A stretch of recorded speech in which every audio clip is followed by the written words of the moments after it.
focusing and channeling all that energy into performance mode when we start the game on Sunday. It's not about emotions. That's not what it's about. I understand that emotion can be brought into it, but we have to stay focused and controlled, but with some fight in us as well. Does it hurt to watch Liverpool fighting for a title with Manchester City and United are fighting for fourth?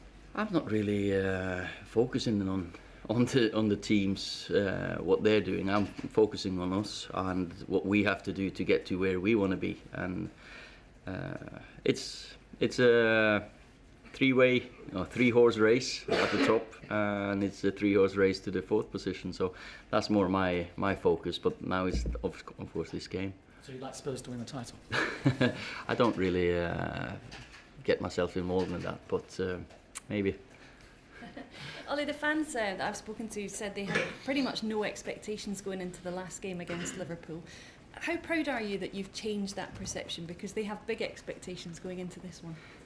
It's not about pride, it's about, I feel we've taken a few steps in the right direction in that process of becoming what we want to become, that we are a team that challenge higher up the league. Then again, it's not about pride. No, on to the next one, because I never look back, and I just want to see forward. The fans are asking this week about the fitness of Jesse and Anthony. How are they, and how's the rest of the squad?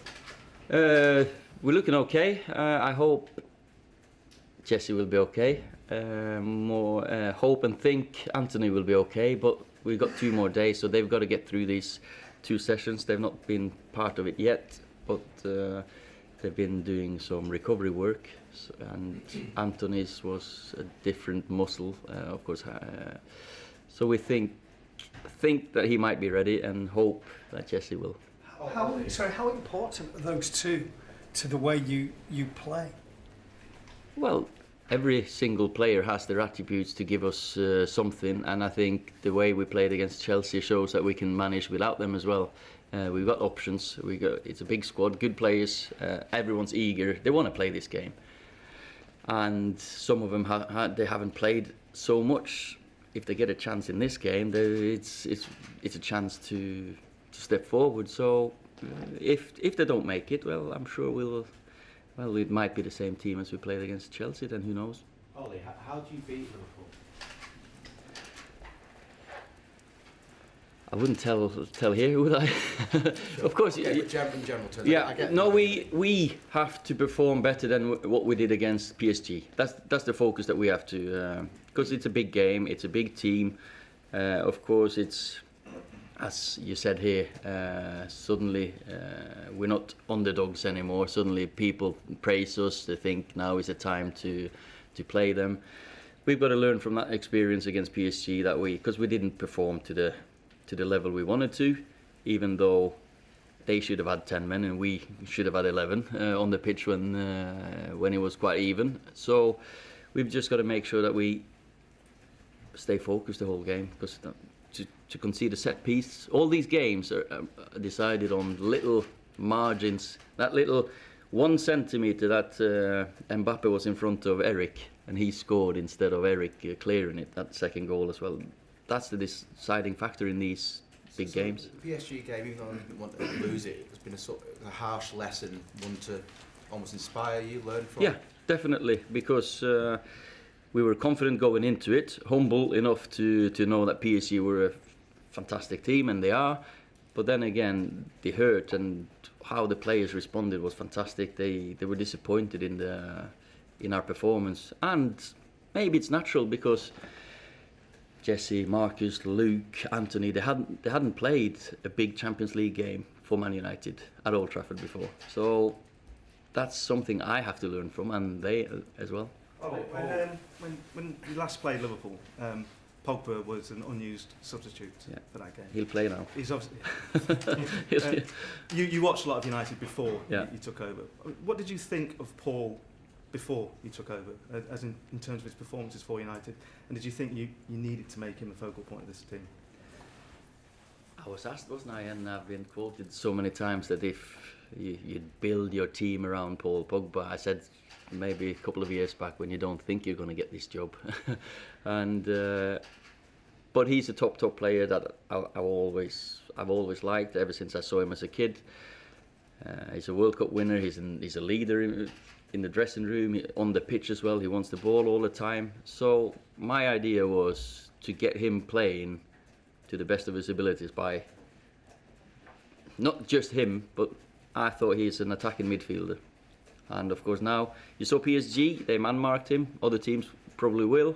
Don't know if Liverpool will. If they do, we will have experienced that because that was what they did and stopped Paul and created space for others. We need to be ready for that. Is there another midfielder in the world with his skill set?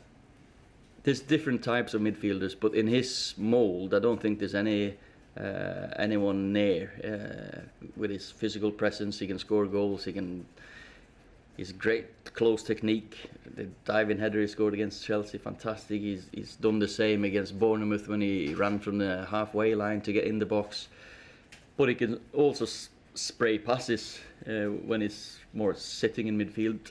I don't think that's his best position, but he can do that as well. Do you think with Paul and Marcus maybe particularly, I mean all sort of the great teams have got special players that you can build around. Can you see those two sort of coming to the fore where you can build another sort of great United team going forward around?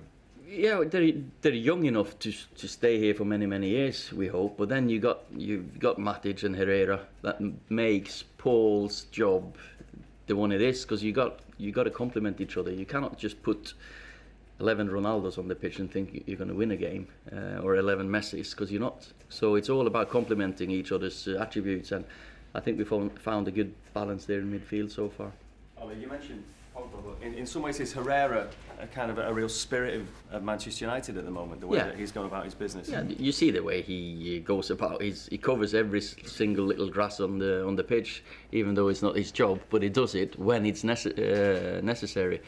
So against Chelsea, for example, in the first minute he ended up almost left wing and winning the ball, and we're playing out from there, and we're sitting there like, how's he ended up there? We want to see that on the video. But he has so much passion and energy and enthusiasm, and he gives everyone around him that little bit of a extra spark to go, because he's a leader in that respect. And I remember when he played against us for Bilbao, the energy that he has. So you see that he's gone through a good school through Bielsa, when you got to cover every single, and the rotation in his play as well. He can play sitting midfielder, he can run, so it's about which one we decide for him this time. I think Liverpool know they're going to be in for an incredibly hard time on Sunday. We know we're in for a very tough game, because they've been fantastic, Liverpool, this season, and I think they will know as well that to come to Old Trafford it should be a difficult one. I think they pay us respect, and we will pay them respect, because it's a team full of good players. You talk about emotion. Yeah. Emotionally, it'd be hard for them as well, won't it? Knowing what is on this game, coming to Old Trafford, it could be a major step for them to that first title. That's going to weigh on. It's for them. It's a big game. For us, it's a big game, because we want to be amongst the top four. So. And we're playing Liverpool. We know how big that game is for Man United. We know how big that game is for the staff here, how it is for the supporters. So we're just looking forward to another challenge for this team, because we want to build this team into it's worthy of Man United's history, and it's another step on if we can do that at home. We've Tottenham away, Chelsea away, Arsenal away. Fantastic to win those 3 away games. Now we need to perform at home as well. Okay, last question. Before games like this, Sir Alex would sometimes go in for mind games to try and get a psychological edge. Yeah. Is that something that you buy into as a manager at all? Nah. I don't think it's any. I don't think Jurgen Klopp will read what I say. I don't I'm not going to read what he says or the player says. That's further down the line, I would think. But he would be welcome to have his talk to the players if he wanted to, the gaffer, because we know how much it meant for him to overtake Liverpool. So I think our players know what it means for everyone at Man United. No plans though for Sir Alex to come and deliver that team, so. No. Okay, guys.